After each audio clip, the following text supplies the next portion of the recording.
요한복음 5장 1절에서부터 9절 같이 읽어봅니다. 시작. 그 후에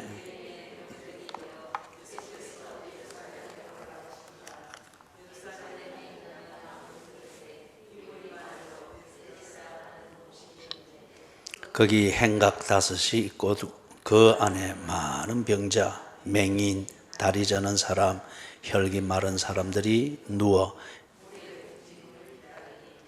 이는 천사가 가끔 못에 내려와 물을 움직이게 하는데 움직인 후에는 먼저 들어가는 자는 어떤 병에 걸렸든지 낫게 되미르라.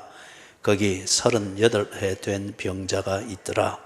예수께서 그 누운 것을 보시고 병이 벌써 오래된 줄 아시고 이르시되 네가 낫고자 하느냐? 병자가 대답하되 주여 물이 움직일 때에 나를 못에 넣어주는 사람이 없어 내가 가는 동안에 다른 사람이 먼저 내려가나이다. 예수께서 이르시되 일어나 네 자리를 들고 걸어가라 하시니 그 사람이 곧 나와서 자리를 들고 걸어가니라. 아멘. 9절까지. 자, 오늘 이 본문을 우리가 이제 강의하고 또 살피는데 딱 보니 그 제목이 참 재밌지 않아요? 열심히 사는데 왜 삶은 더욱더 힘들어지나? 대개의 경우는 열심히 살지 않기 때문에 삶이 더욱더 힘들어지고 하루하루가 더 고단해지고 그런 경우는 거의 없는 것 같아요. 다들 나름대로 열심히 살려고 하잖아요. 그런데 문제는 열심히 살려고 하는데 누가 스스로 망하고 싶은 사람이 있겠어요? 누가 불행을 즐기고자 하는 사람이 누가 있겠어요? 다 행복하고자 하고 또 잘 되고자 하고 오늘 내가 하는 것 때문에 내일은 좀 더 평안하고 안심이 되는 그걸 기대하면서 오늘을 참 열심히 살잖아요. 그런데 어떤 경우는 많은 경우는 스스로도 설명할 수 없고 이해할 수 없는 그 전혀 반대 현상이 일어난단 말이에요. 그죠? 더 불행해지는 것 같고 힘들고 더욱더 설상가상이 되는 것 같고 그렇기 때문에 어느 날인가는 열심히 산 만큼 실망하고 낭망하게 되니까 더 이상 집중할 수가 없습니다. 그러니까 자꾸 이 열심히 사는 이 관성은 남아있는데 그러나 집중은 안 되기 때문에 이게 이제 정신 분열이 막 오는 거죠. 의식의 분열이 오고 정서의 분열이 오고 내가 내 정서와 감정을 컨트롤이 안 되는 거죠. 그게 뭡니까? 우울증의 시작이고 신경정신과적 문제가 대두가 되어지고 그리 되는 거죠. 그래서 오늘 이 본문을 통해서 우리가 이 문제를 좀 살펴보기를 원해요. 정말 복음이라고 하는 이거는 단지 우리의 어려운 짐을 좀 덜어주는 요 정도가 아니고 그것을 통해서 그런 삶의 문제 내가 내 스스로 해결하지 못하고 오히려 내가 만들어가는 내 인생에 내가 치여가지고 그 밑에서 살려주세요 살려주세요 이 허우적거리는 이게 우리의 모습이잖아요. 그럴 때 그냥 나를 짓누르고 있는 내 인생이라고 하는 걸 좀 들어주어서 싹 빠져나와서 이제는 자유다. 복음은 그 정도를 말하는 게 아닙니다. 그 경험을 하게 하는 걸 통해서 정말 복음이 뭔지, 다시 말해서 사는 게 뭔지, 어떻게 사는 건지, 그렇게 사는 길은 어디 있는지 이걸 보게 하는 거예요. 오늘 오전 예배 때 같으면 사울 같은 경우는 그 놀라운 소명의 경험을 통해서 새 삶을 찾고 시작하잖아요. 그죠? 그럴 때에 참 아무것도 없잖아요. 그죠? 먹지도 못하고 눈도 안 보이고 그건 왜 그러는가 하면은 그렇게 소위 사람들이 말하듯이 종교를 바꿨기 때문에 뭐라고 그럽니까? 벌을 받았다. 그게 아니고 새로 시작하는 것은 다 처음입니다. 다 처음이에요. 그래서 우리가 한 번씩 이야기하잖아요. 기회, 위기, 그 차이는 뭡니까? 그거는 공통적인 것은 시간과 공간이 그냥 내한테 다 오는 겁니다. 그죠? 시간과 공간은 다 내게로 오는 거죠. 이게 이제 우리가 인생을 살아가는 그것의 물리학적 원칙이죠. 그런데 누구에게나 그 시간과 공간은 내게 잘 새롭게 오는데 준비되어 있는 사람은 그게 기회고 준비가 안 되어 있으면 그건 그 사람에게 위기가 되는 겁니다. 이 차이예요. 준비되어 있으면 기회고 준비가 안 되어 있으면 위기입니다. 사람은 누구나 이 시간과 내게 언제나 나를 향해 달려오는 이 시간, 내게 언제나 새롭게 펼쳐지는 공간을 피하여 살 수는 없습니다. 그리고 멈추어 있다고 해서 그게 안 오는 게 아니거든요. 그러면 늘 새로운 것을 직면하여서 거쳐가는 것이 오늘 내 하루의 삶인데 어떤 사람은 그 하루의 삶이 기회가 되고 어떤 사람은 그 하루의 삶이 위기가 되는 것은 내가 준비가 되어 있느냐 준비가 되어 있지 않느냐 그 차이예요. 그죠? 그 차이. 그렇기 때문에 우리가 이 복음이라고 하는 것 이것은 우리가 가만히 있어도 저절로 뭐가 되어지고 그걸 말하는 것이 아니고 인생을 딱 보게 해줍니다. 그래서 오늘 오전에 봤던 대로 사울 같은 경우는 인생이 딱 바뀌었죠. 그죠? 그동안 제가 잘못된 것을 믿고 있고 어떤 일터에서 딱 바뀌니까 새로이 시작되어지니까 모든 것은 첫걸음부터입니다. 이 비밀을 모르는 사람들은 저 예수 믿어가지고 스스로 위기를 초래했다 그리 말하겠죠. 그러나 당사자인 사울은 거기서부터 시작입니다. 모든 것은 그 앞에서 기회가 되는 거죠. 그렇기 때문에 이제 그게 사도행전에서 뒤에서 쫙 펼쳐지게 되는 걸 본단 말이에요. 여러분, 오늘 우리가 읽은 이 본문 5장 1절부터 9절을 통해서 복음을 봐야 됩니다. 복음. 지금의 내가 느끼는 위기를 극복할 수 있는 로또 하나를 잡으려고 하지 말고 그거는 성경이 우리에게 가르치는 복음이 아닙니다.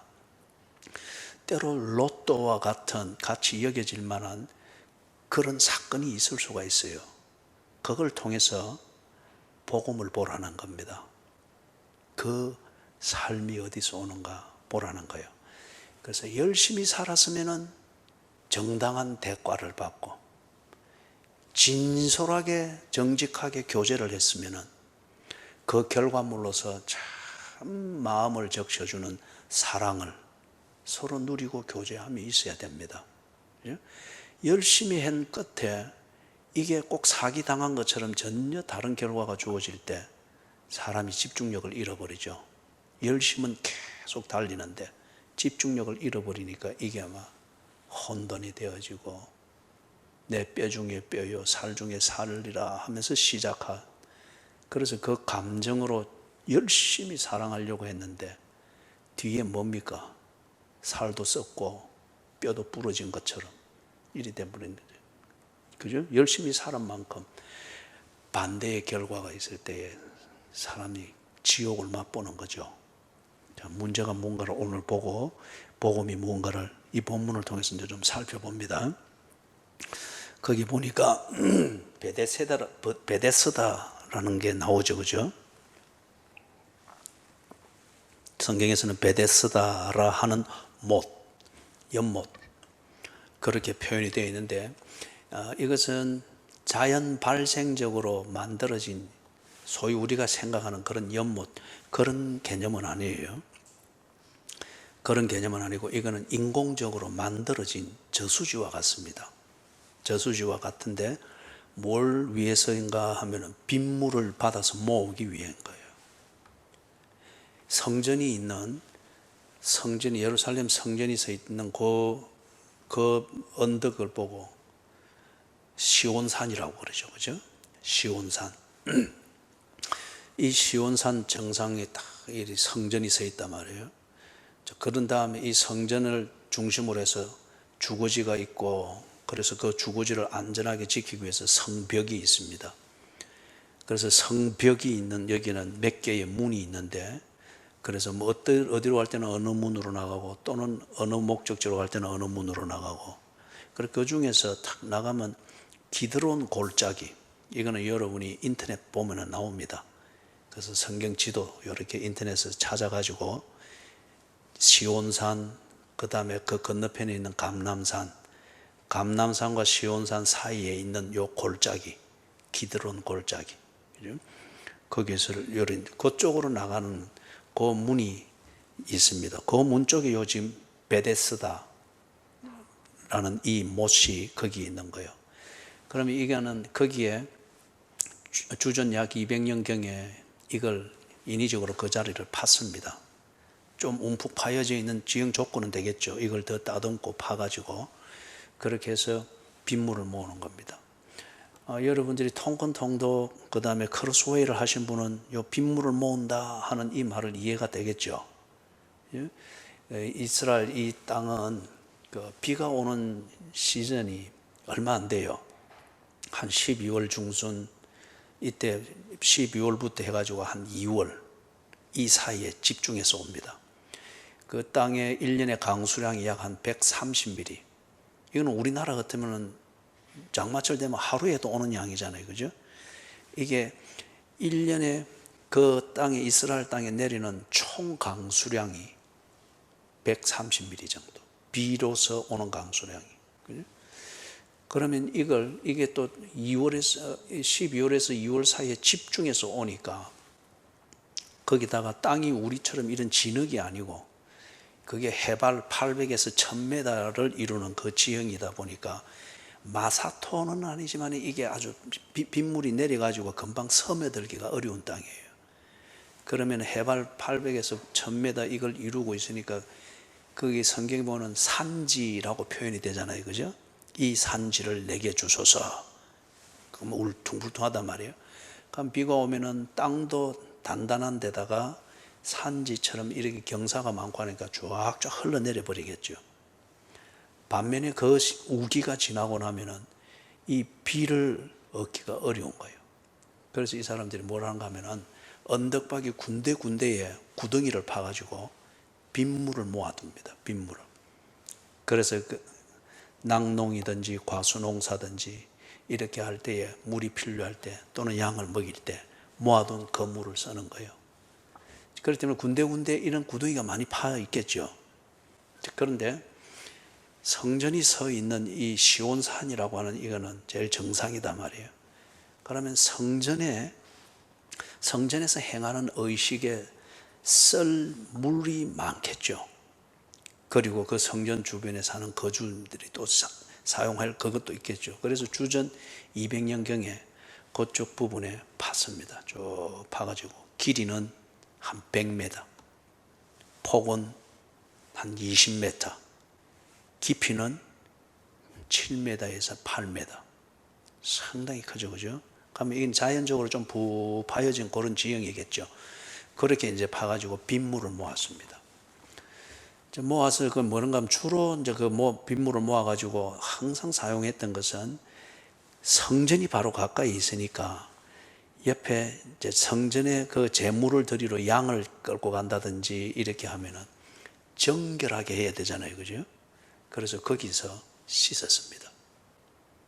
깨끗하게 씻어가지고, 그리고 성전을 향해서 데려갔는데, 씻고 그 성벽 문을 통해서 성전으로 올라가는 제물이 되는 양을 끌고 늘 걸로 다녔다고 해서 그 문을 뭐라고 하는가 하면은, 여기 보면 양문 되어 있죠. sheep gate, 양문이라 되어 있습니다. 그래서 거기에 양을 파는 뭐 시장이 사기도 하고 상인들이 있기도 하고 그렇다고 뭐 역사적 자료는 이야기하는데, 양문, sheep gate라고 부르는 이유는 그래서 그렇습니다. 그래서 요 베데스다 못에서 씻어서 제물이 되는 양을 씻어서 그 문으로 이래. 자, 그런데 이게 한 10m 정도 길이가 이리 되니까 거기 보니 행각이라고 나오잖아요. 그죠? 행각. 찾았어요? 예.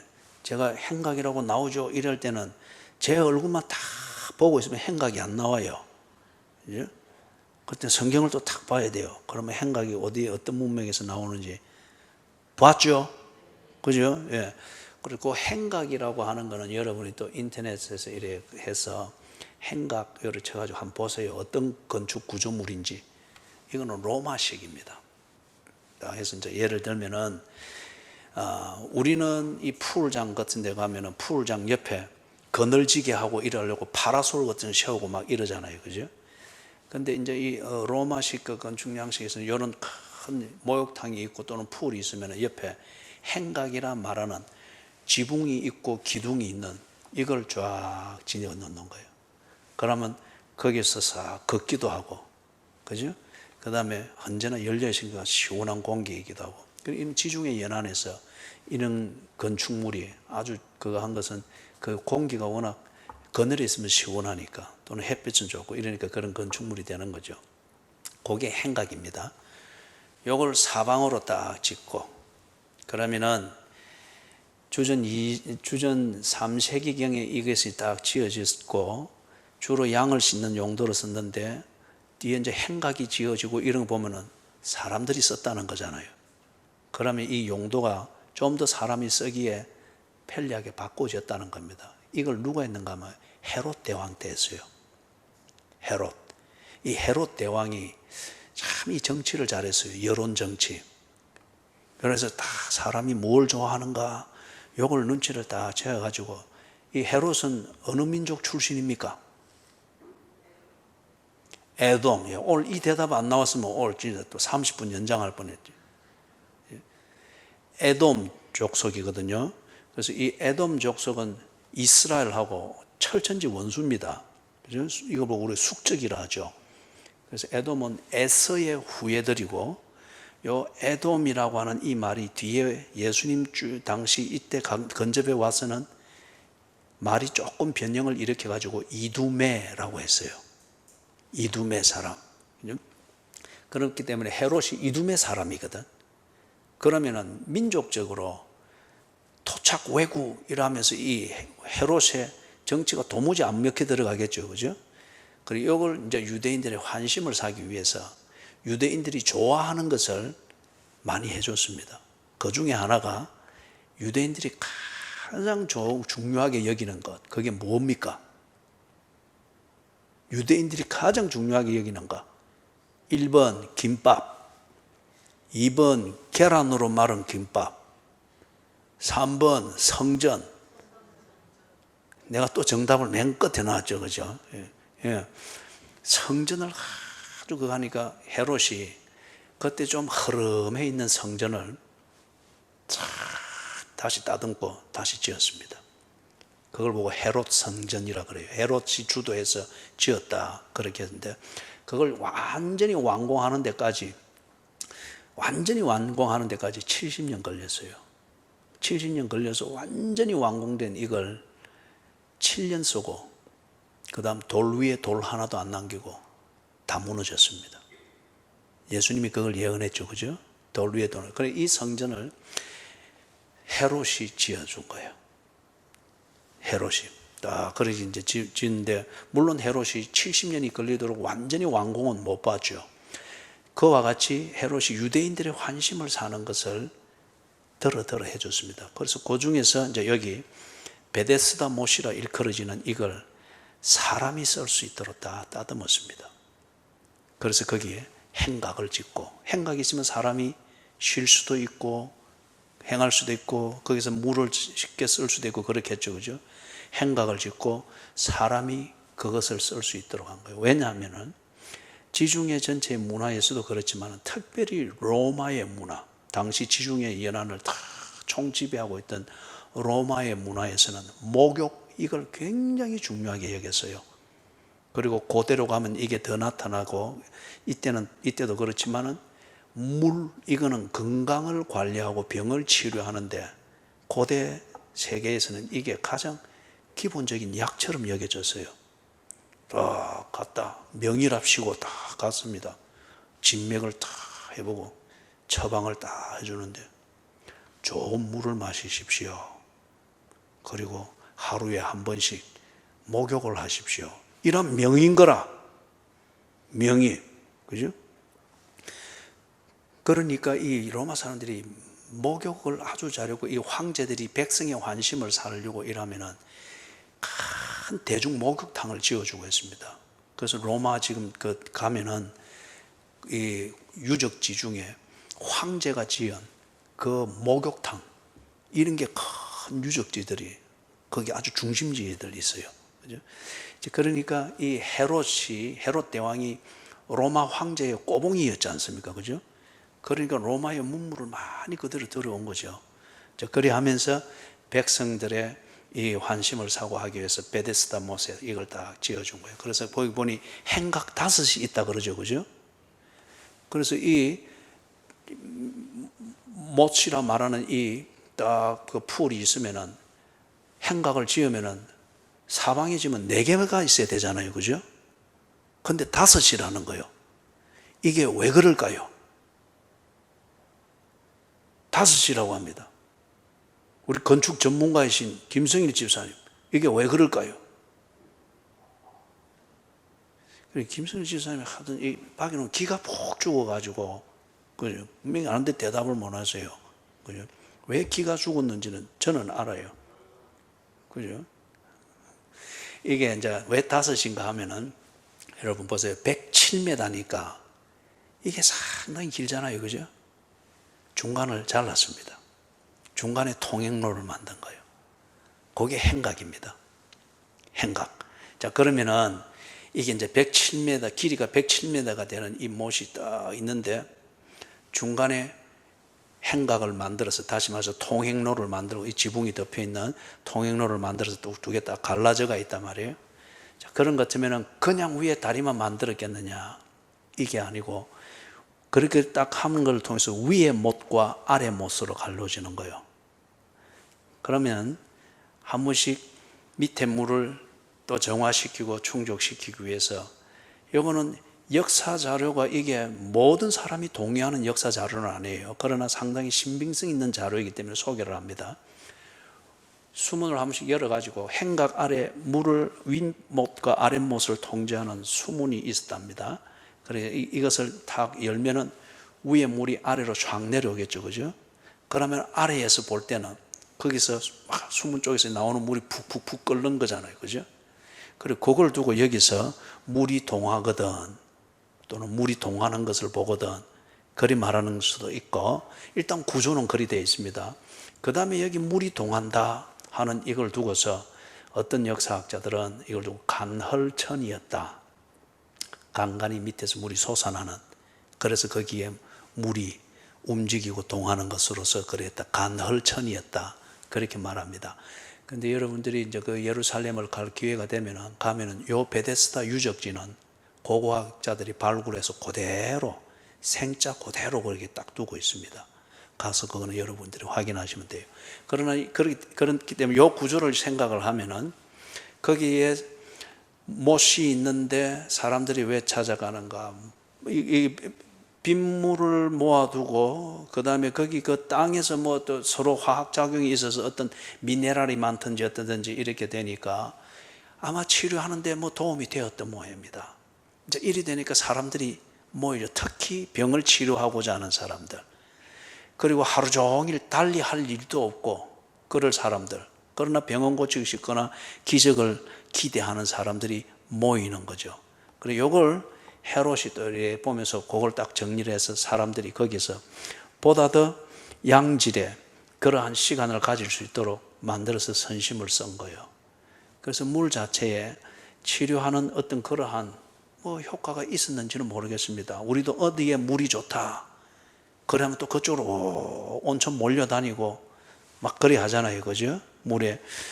그래서 지금 이 베데스다라 하는 못이 있었다 하는 그 내용은 여러분들이 그렇게 이해를 지금 먼저 해두면 좋겠습니다. 자, 그런데 그 이름이 뭡니까? 그 모세의 이름이 뭡니까? 정신사람이 이럴 때는 나를 딱 보고 있으면 안 된댔죠. 그럼 알면 대답을 하셔야지. 지연작전을 그래 하면 되는가? 오늘 정인숙 지사님이 시간을 끌었기 때문에 마치는 시간이 5분이 연장이 됩니다. 베데스다라고 하죠, 그죠?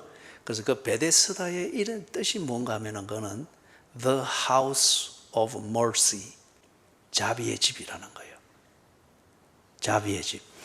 자, 그러면은 이 자비의 집이라 불리는 것은 분명히 이거는 헤롯 때에 그렇게 하면서 사람들이 치료 목적으로 오든 또는 거기서 쉬는 목적으로 오든 그렇게 와서 쉴 수 있고 그런 목적으로 즐길 수 있고 자기 나름대로 혜택을 누릴 수 있다고 하는 이것과 함께 이런 목적으로 이 이름이 붙은 것이 분명할 거예요. 그죠? 옛날에 제가 이 부분을 베데스다를 설명할 때 그때는 제가 이게 유황온천처럼 한 번씩 부르르 끓어오르는 것이다. 제가 그리 설명했는데 그거는 잊어버리세요. 그때는 내가 이 배경자 조사가 조금 부족했던 것 같아요. 잊어버리고 부르르 끓어오르는 거 아니에요. 거기 답사갈 때 라면 가지고 막 가지 마세요. 부르르 끓어오르는 거 없어요. 앞에서 설명했던 그대로 여러분들이 딱 이해를 하셔야 됩니다. 그럼 베데스다라는 이 자비의 집이라는 이름이 붙은 것은 그래서 그렇습니다. 그래서 실제로 사람들이 갈 때 뭐 물이 좀 어떤 특질이 있으면 피부병이 낫는 효과도 보고 그러잖아요. 그죠?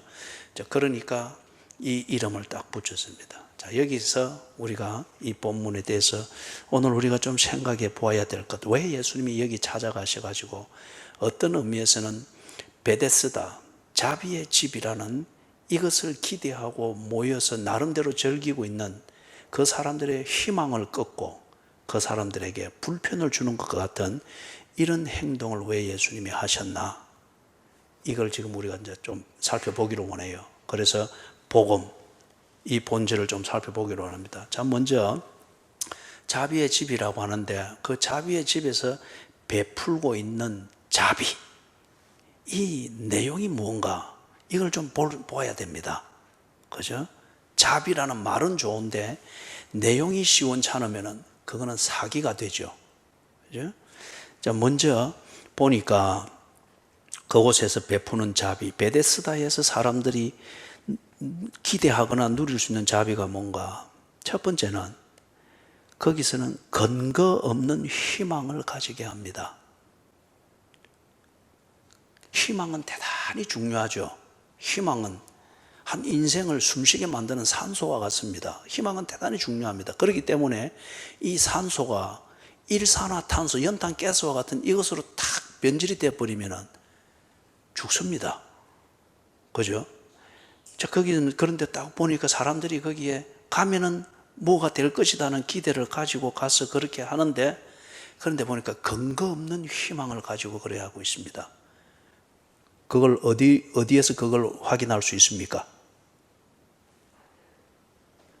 요걸 누가 딱 집어내면은 아까 정인숙 그 집사람 때문에 5분 연장된 거 다시 딱 본로 돌아갑니다.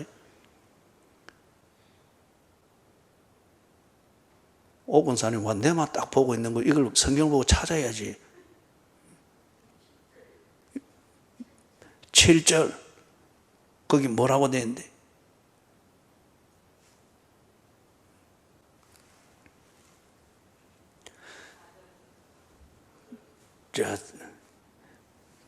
또 다른 사람은 4절 거기는 뭐라고 되어 있는데요?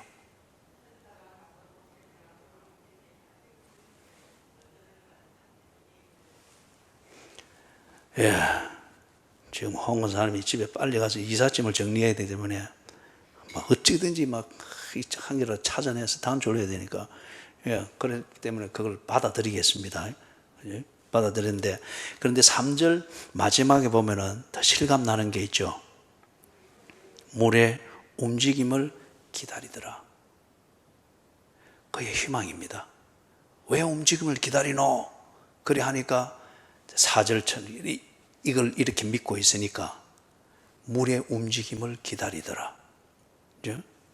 희망이고 기대죠. 그런데 그렇게 기다리는 이유는 뭐냐? 그러면은 이제 우리 4절에 말했던 것, 이거는 소문이에요. 그렇기 때문에 거기에 큰 관로로 딱 묶어놨죠. 왜요? 이거는 소문입니다. 사람들이 그렇다 하더라. 그렇게 소문이 다 이리 퍼진 거예요. 그리 퍼져가지고, 그러니까 지푸라기 하나라도 잡는 심정, 아니면은 시간이 남아 돌아가가지고 뭐 재밌는 일이 없을까? 요 두 부류의 사람들이 특히 보면 이렇게 카드라 하는 요 소문을 붙들고 뭔가를 해요. 예? 그래, 이거는 진짜가 아니고 이런 소문이 들었고 이 소문에 근거해서 사람들이 이런 민간요법을 믿고 이렇게 했다, 그겁니다. 예? 그거예요. 자, 그래서 이런 4절과 같은 이런 소문을 믿고서 3절 마지막에 있는 것, 물의 움직임을 기다리더라. 희망을 가지고 기다립니다. 그런데 그 희망은 이루어질까요? 안 이루어질까요? 왜 안 이루어질까요? 왜 그리 잘 알면서 왜 그런 여러분들도 엉뚱한 걸 믿고 그렇게 엉뚱한 희망을 가져요? 내가 이렇게 반박을 하면 여러분이 다시는 대답을 안 하겠죠, 그죠? 예. 야, 그 베데스다, 세상이 만들어준 그 자비의 집, 어찌 보면 고맙고 대답이 되는 것 같은데 딱 들어가서 그 자비를 받고 보니까 첫 번째 요소가 희망을 준다고 주는데 근거가 없는 희망입니다. 그러면 이 희망은 반드시 그 인생을 사기당하게 만듭니다. 내가 믿었던 만큼 사기당하게 만들죠. 그 다음에 두 번째는 이 자비를 주는 그 내용이 뭔가 딱 보니까, 뚜껑을 열어보니까 실제가 뭔가 경쟁을 하게 합니다. 경쟁을 하게 하는 이게 이 베데스다가 주는 자비의 한 면입니다. 그건 어디서 우리가 볼 수 있습니까?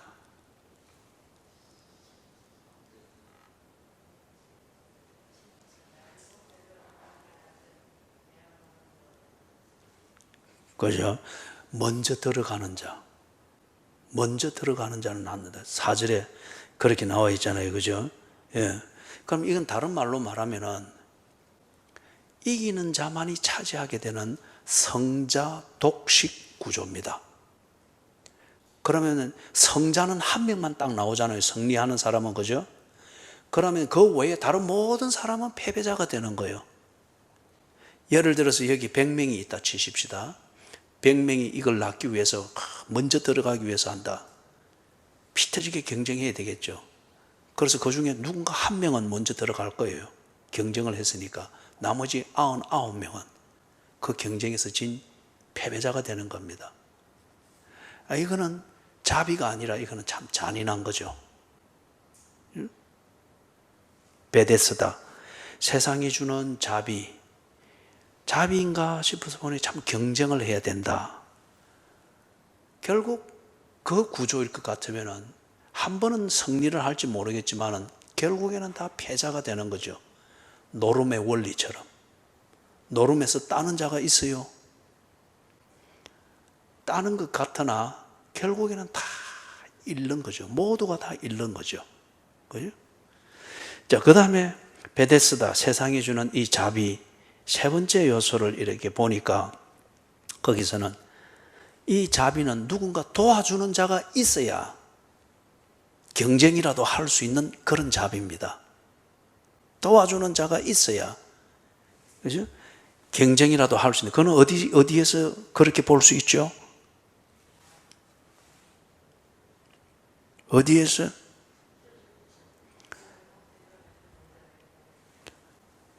7절에 있죠, 그죠? 예? 이거는 대본에 딱 보면 딱 나오는 거잖아요. 대본에 딱 보면은 7절에 경쟁이 있어야 된다. 그러면 이 말은 무슨 말이에요? 7절에서 이 사람이 하는 말의 분위기는 뭔가를 한번 해보려고 해도 도와주는 자가 없으니 이 뭐 경쟁할 기회를 준 걸 가지고 이 쿠폰을 줬으면은 이걸 자비랍시고 나는 받았는데 이걸 써먹을 길이 없습니다. 왜 안 되노? 도와주는 자가 없으니까 안 됩니다. 여러분, 이거는 온전한 자비가 아니죠. 그죠? 이건 온전한 자비가 아니죠. 더욱더 좌절하게 만드는 것이죠. 예? 여러분에게 한번 물어볼게요. 여러분이 지금 뭔가 꼭 필요한 일이 있다. 그걸 위해서 누군가의 도움이 꼭 필요하다. 선뜻 나서서 여러분이 그 일을 할 수 있도록 도와줄 수 있는 사람이 있다고 생각하는 분, 손 한번 들어보시죠.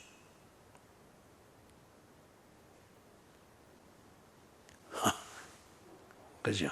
예. 이 안 되는 걸 가지고서 그것이 가능하게 뭔가 원하는 것을 얻을 수 있는 수단이 되는 양, 그렇게 하면서 뭔가 이렇게 자비를 베푸는 것, 이거는 장사치와 같은 것이죠. 그죠? 장사치와 같은 것이. 자, 베데스다, 자비의 집입니다. 그 자비의 집에서 자비가 없이는 내 인생을 회복할 수 없고 세울 수 없다라고 여기서 자비의 집에 기대하고 들어갔습니다. 거기서 자비라고 하는 메뉴를 쫙 펼쳐줬는데 아유 감사하고 눈이 휘둥그레집니다. 그런데 메뉴대로 하나씩 이리이리 찾고 보니까 이거는 실제적으로 내용이 없습니다. 희망이, 근거가 없는 희망을 가지고 지금 잔치를 하고 있어. 그 다음에 경쟁해서 이기지 못하면은 나는 결국 패배자가 될 수밖에 없는, 이게 되고, 그 다음에 나를 도와주는 자가 없이는 경쟁이라도 한번 해볼 수 있는 이것조차 엄두를 낼 수가 없는 그런 구조의 자비다는 거죠. 그죠? 자, 그 다음에 이런 상황에서 딱 예수님이 나타나가지고 예수님이 베푸는 자비를 딱 보게 해줍니다. 예수님이 베푸는 자비를. 예수께서 베푸는 자비는 어떤 것인가? 이것도 역시 세 가지로 한번 정리를 해봅니다. 예수님은 딱 보니까 은혜로 대하십니다. 어떤 조건을 제시함이 없습니다. 그리고 네가 내게로 오라, 먼저 들어가라, 내게로 오라, 이게 아닙니다. 찾아가십니다. 은혜로 대하십니다. 이건 어디 있죠? 어디를 보아서?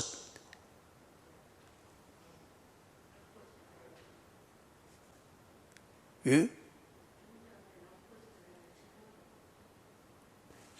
마스크를 너무 두꺼운 걸 해놓으니까 말이 다 새버리잖아요. 그죠? 예. 그래, 거기 잘 지적했어요. 6절 보세요. 6절 상반절에 보니까 예수께서 뭘 보셨습니까? 또 뭘 봤습니까? 그럼 이걸 딱 보면은, 이걸 딱 보고 베데스다는 뭐라 했습니까? 저 빨리 네가 먼저 뛰어 들어가라. 그럼 네가 나을 거다. 그랬죠. 근데 예수님은 딱 보니까 이건 움직일 수도 없는 거예요. 경쟁의 기회를 주는 것은 이 사람한테는 오히려 더 잔인하고 더 좌절을 하게 만드는 거죠. 예수님은 딱 보니까 병들어서, 그것도 오래된 병을 앓고 있으면서 누워서 거동할 수 없는 상태인 것을 딱 보고 예수님은 판단하는 거예요. 그죠? 그래서 예수님은 이 사람에게 어떤 조건을 제시하지 않습니다. 그리고 예수님이 직접 그 사람에게 다가갔습니다. 찾아갔습니다. 예수님이 베푸는 자비, 그 자비의 한 중요한 요소를 지금 보여주고 있습니다. 은혜로 대하고 계십니다. 조건으로 대하는 것이 아니고 은혜로 대하고 있습니다. 그 다음에 두 번째는 예수님이 어떤 자비를 베푸는 보니까 희망을 주십니다. 희망을 주는데 예수님도 앞에서 말했던 것, 앞에 베데스다가 했던 것처럼 베데스다도 희망은 주었잖아요. 그죠? 거기 가서 이리 하면 나을 것이다 하는 기대를 가고 물의 움직임을 기다리잖아요. 그죠? 희망을 주었잖아요. 그런데 근거가 없었잖아요. 예수님도 희망은 주는데 역시 근거가 없다고 하면은 그 희망은 결과적으로는 사기가 됩니다. 그 사람을 더욱더 심하게 몰락시키는 게 되죠. 그러면 예수님은 희망을 주셨다. 어디를 볼 때에 그리 말할 수 있습니까? 우리 저기 저 맨쪽 제가 있는 쪽에서 오른쪽 분단, 오른쪽 분단, 저 앉으신 분들 이름을 내가 다 아는데 딱 한 사람만 지금 이름자 중에 두 글자는 알겠는데 한 글자를 내가 지금 모르겠어. 이연, 그다음 뭔데? 일주일에 한 번만 딱 보니까 이름을 그렇게 딱 반동가리만 알고 있어. 자, 이연 무슨 그 교인 앉으신 그죠? 뭘 보았어? 예수님은 이 사람이 지금 희망을 줍니까?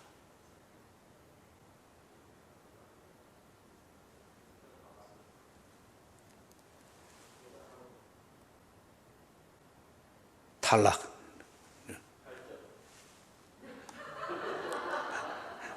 탈락. 여기 탕탕 부수는 거 좋아하는 이 분단은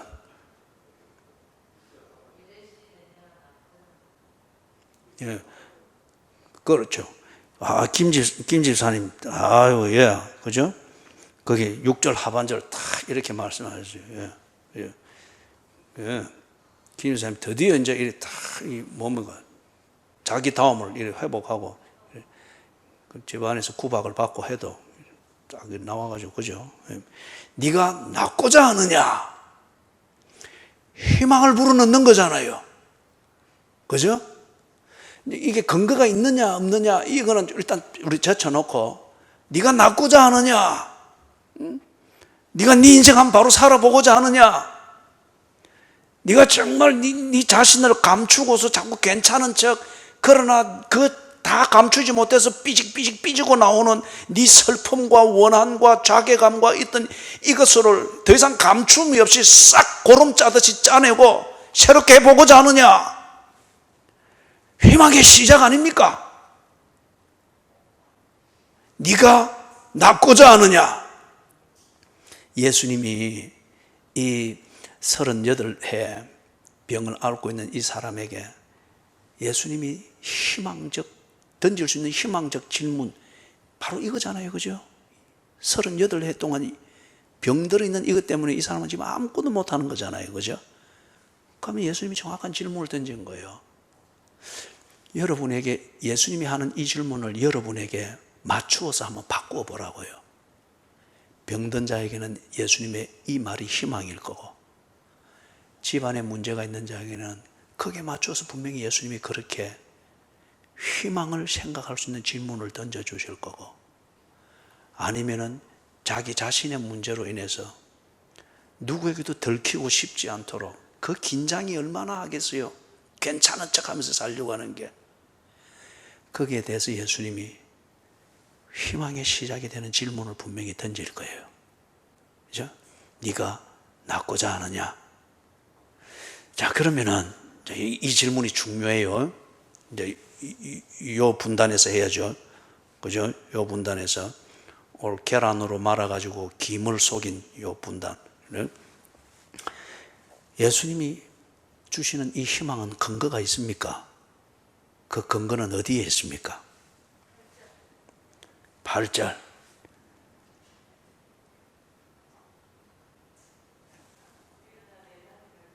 이거는 희망을, 이거는 딱 보여준 것이고, 증명을 한 것이고, 그죠? 그 다음에 그러면 저쪽에 처음에 실격당했던 분단, 저쪽으로 넘어가가지고. 희망의 근거가 뭡니까? 이거는 지금 여러분들이 조금 표현되어 있는 이 뒷면을 봐야 됩니다. 또 뒷면을 보니까 한 장을 뒤지고 있고. 희망의 근거가 뭐예요?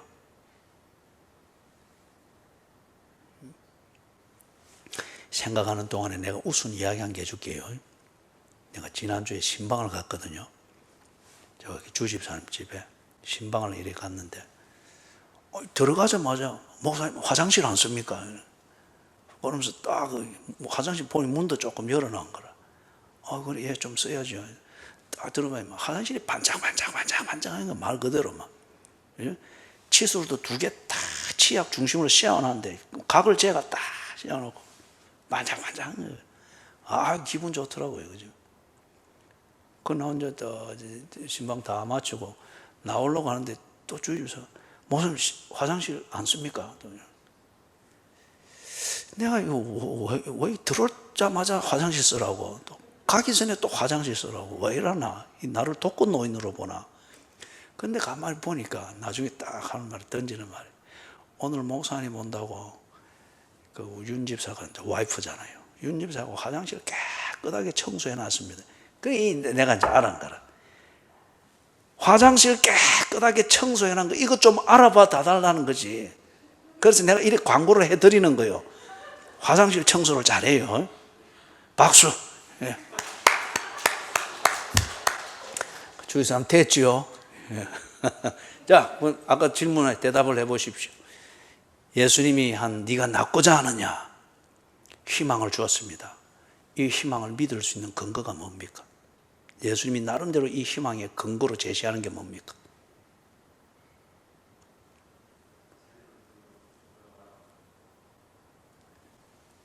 내가 그 8절에 있는 거잖아요. 그죠? 예.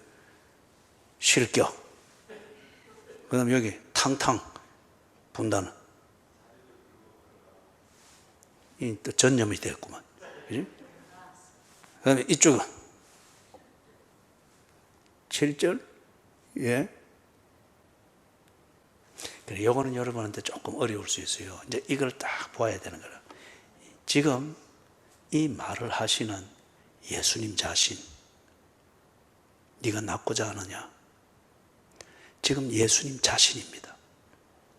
이 희망의 근거는 예수님 자신입니다. 그런데 이 38해 병을 앓고 있는 이 사람은 지금 예수가 누군지 모릅니다. 누군지 몰라요.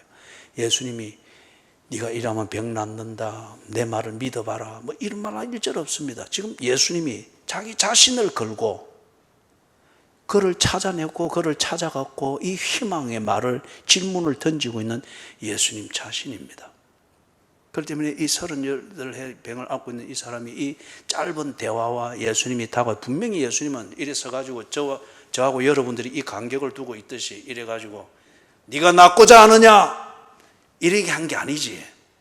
38년 동안 병들어서 자리도 못 일어나고 있는 사람들이 그래 알아듣겠어요? 분명히 다가갔을 거예요. 그죠? 다가가서 이렇게 누워있는 그에게 들을 수 있도록 허리를 숙여서, 아니면 한쪽 무릎을 꿇고 앉아서 그 귀로 들을 수 있도록, 그죠? 네가 낫고자 하느냐 대화를 했을 거예요. 그 짧은 대화 몇 마디 주고받는 통해서 이 38년 병든 이 사람이 예수를 어떻게 느꼈는지, 그게 예수님이 주고자 하는 이 희망을 믿든지 거부하든지 근거가 됩니다.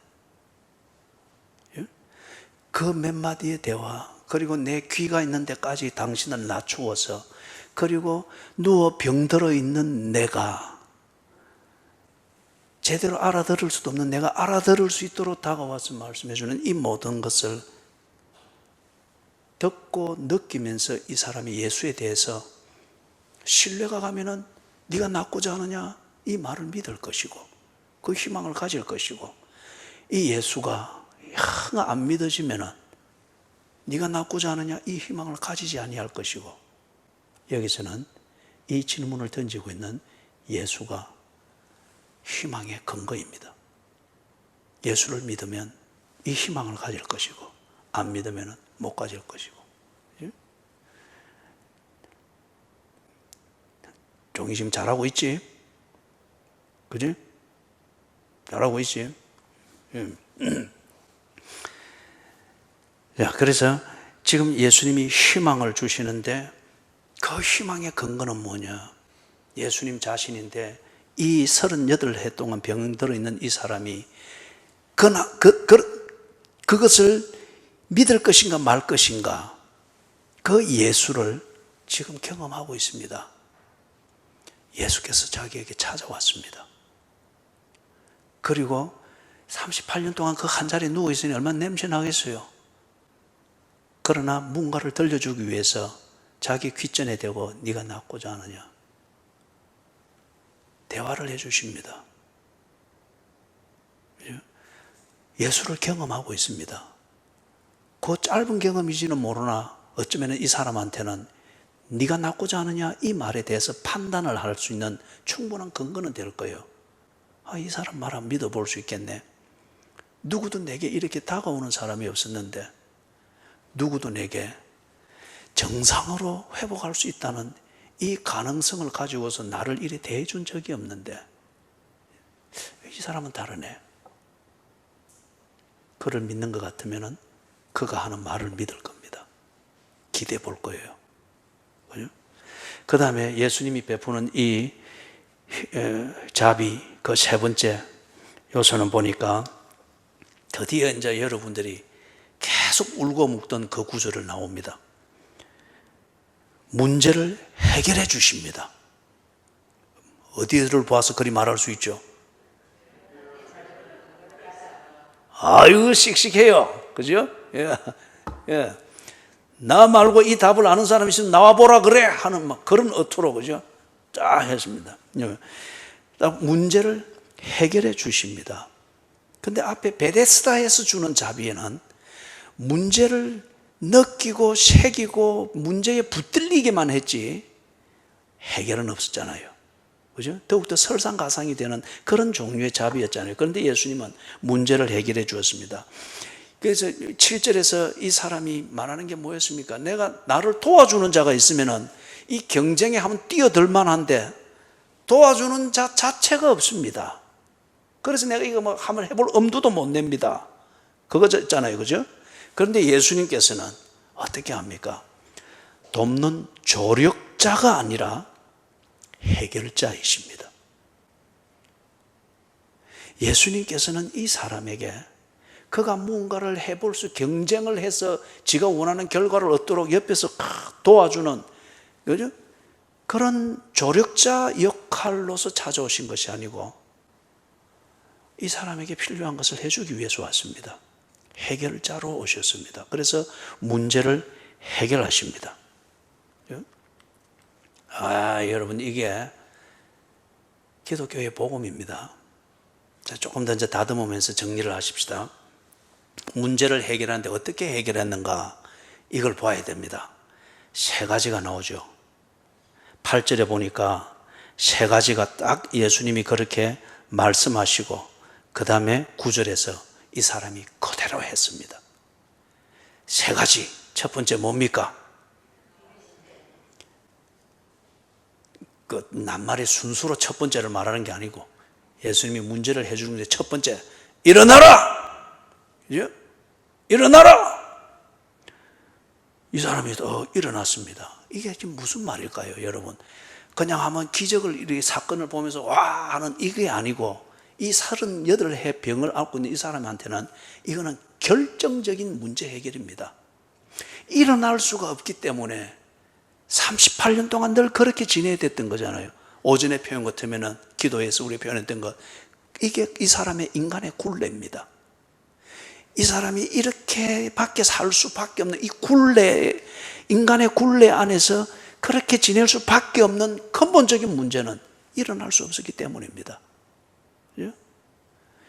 그렇기 때문에 예수님께서 일어나라 하는 것은 또 다른 재미있는 삶을 경험해봐라 이게 아니고 문제에서 벗어나라는 겁니다.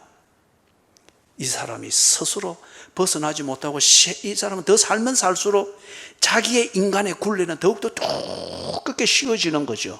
이 굴레에서 딱 벗어나게 해준 거예요. 일어나라.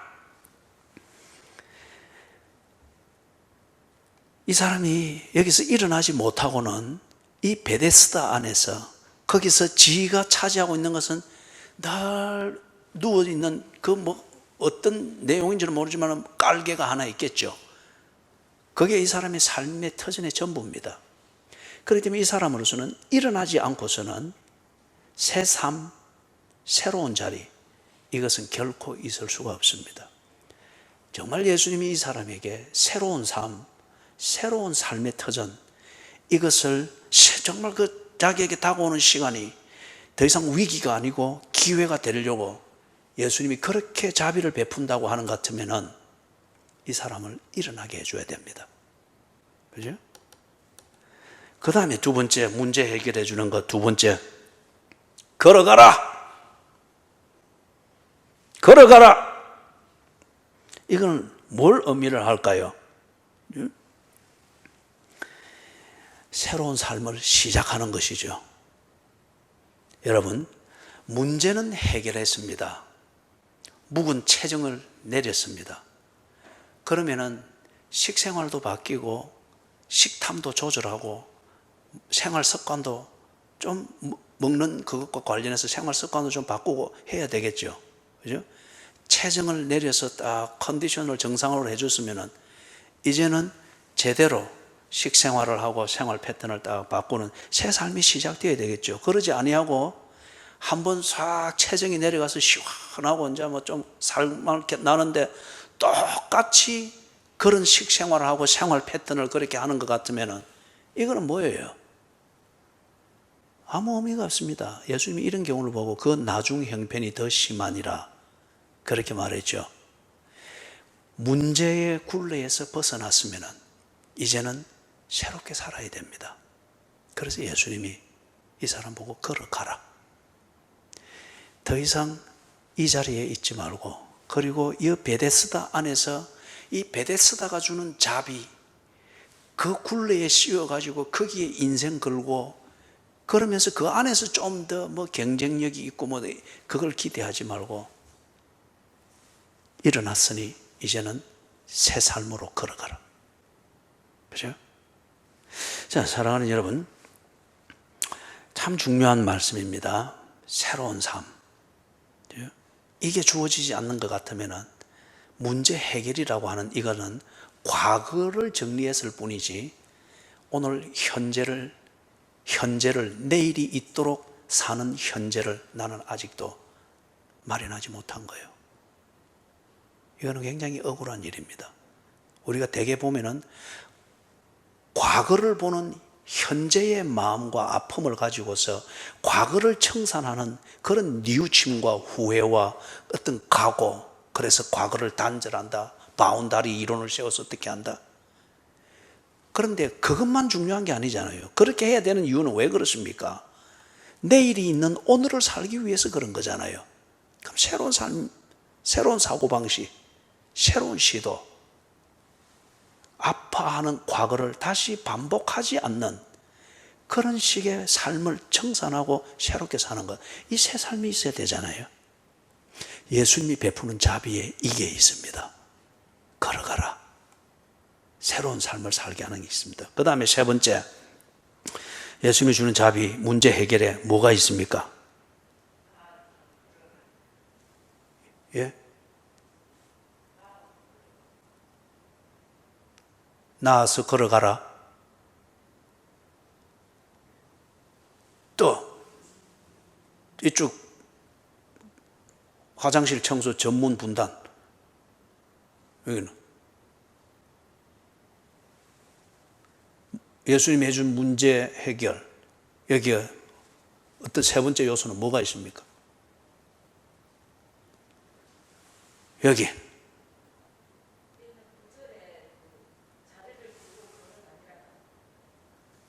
그렇죠. 그죠? 그렇죠. 예. 내가 아까 계란으로 말았다고 비난한 걸 내가 뉘우칩니다. 야, 정말 잘 봤어요. 그죠? 네 자리를 들고 걸어가라. 이게 어떤 의미를 가질까요? 그죠? 다시는 이 베데스다로 돌아오지 마라. 다시는 세상이 주는 그 자비를 기대하고 거기에 목매지 마라. 다시는 세상이 주는 자비, 그것을 받는데 유리한 위치를 잡으려고 뭐 그렇게 베데스다에 자리 깔고 있듯이 그걸 기대하지 마라. 그게 문제였고 그게 네가 벗어날 수 있는 인간의 굴레를 만들어서 그렇게 한 것 같으면 다시는 이제 베데스다의 자리를 펴는 것, 이거는 네 새로운 삶, 그것을 살아가는 길이 될 수가 없다. 청산해라. 자리를 들고 가라. 걸어가라. 그죠? 세상의 자비, 헤롯이 만들어주는 기회. 이게 우선 좋은 것 같고 우선 그거 한 것 같으나, 그러나 더 내용에 들어가 보니까 그가 주는 자비, 헤롯이 만들어주는 기회, 베데스다, 이것은 어떤 의미에서 보면은 때로 마약과 같은 거요. 우선 진통은 멈추게 해주고 뭔가가 될 것이다 하는 막연하지만은 기대감을 가지고서 생동감을 우선 불어넣어주는 것 같은데, 그런데 거기에 더 매여 있다 보니 38년입니다. 그러면서 벗어날 수 있는 인간의 굴레에 꽉 끼어가지고 내가 쳇바퀴를 돌리고 있는 다람쥐처럼 그렇게 살고 있단 말이에요. 그렇기 때문에 다시는 베데스다에 머물지 말아라. 그리고 어렵게 여겨질 때에 베데스다로 돌아오려고 하지 말아라. 네가 이 기회가 네가 준비가 안 됐을 때는 위기로 다가오면서 너를 주눅들게 만들 그때에 그 대안으로서 베데스다를 생각하면서 베데스다에서 어떤 기회를 얻을까 싶어서 자리를 펴는 것, 이런 것을 다시는 하지 말아라. 예수님이 이와 같은 것을 다른 데서 이렇게 가르칠 때에 유대인의 속담을 그걸 들어서 했죠.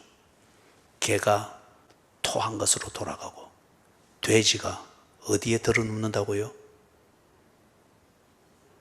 씻은 물에 다시 들어눕는다. 그죠? 개가 실컷 먹었단 말이에요. 그런데 너무가 토해냈단 말이에요. 또 있으니 배가 고프니까 더 우리가 먹을 거 찾으려니 더 힘들고 하니까 토한 거 다시 주워 먹는 거예요. 그리고 우선 배는 채우는 거예요. 돼지가 씻은 물에 다시 들어놓는 거. 돼지는 막 이리 진흙탕에 비비고 해야 거기 있잖아요. 스트레스를 풀잖아요. 그죠? 그러니 씻어놔봐야 소용이 없다는 거예요. 그와 같은 거예요. 네 자리를 들고 가라. 예수님은 우선 통증을 이기고 고통을 이기는 진통제, 마약 성분, 이건 놔주는 종교가 아니에요. 예수님은 길이요 진리요 생명이십니다. 그렇기 때문에 그분은 문제를 해결해 주십니다. 그리고 새로운 삶을 살게 하십니다. 그리고 다시는 세상을 의지해야 되는 정도로, 필요하면 세상을 의지해야 될 정도로, 버렸던 것을 다시 찾고 허우적거려야 될 정도로 미완성의 것을 가지고 예수님이 자비를 베풀고 그런 게 없습니다. 그죠? 그런 게 없습니다. 말씀을 정리합니다. 사랑하는 여러분,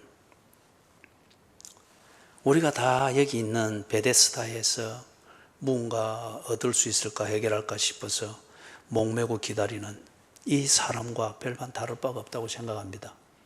이 사람은 냄새나는 자리에 누워서 기다리고, 우리는 걸어가면서 기다리고, 그때 방향이 없으니까 더욱더 절박하게 그렇게 기다리겠죠. 우리는 모두가 다 자비가 필요합니다. 자비가 필요합니다. 그런데 이 자비를 얻기 위해서 경쟁을 해야 되고, 누군가 나를 돋보이도록 도와주는 자가 있어야 되고, 그리고 뭔가 아무 근거도 없는데 내 스스로 긍정적 사고방식, 잘 될 거야, 이런 주문을 외우면서 이런 허풍, 이거는 지금까지 우리는 이걸 사용해왔고 그 결과 큰 실망들을 반복해서 겪어왔습니다. 모두가 다 자비가 필요합니다. 그러나 이런 자비에 속아서는 안 됩니다. 그렇기 때문에 우리는 자비 끝에 참 공고한 인생을 살고 있습니다. 저도 그렇겠거니와 여러분 개개인 모두가 다 자비가 없이는 해결할 수 없는 어떤 멍에를 쥐고 있고 굴레에 씌여 있는 그런 문제들이 있겠죠. 이걸 풀기 위하여서 베데스다에 다시 자리를 깔아서는 안 됩니다. 헤롯이 주는 기회를 덥석 물어서는 안 됩니다. 찾아오신 예수를 만나야 됩니다.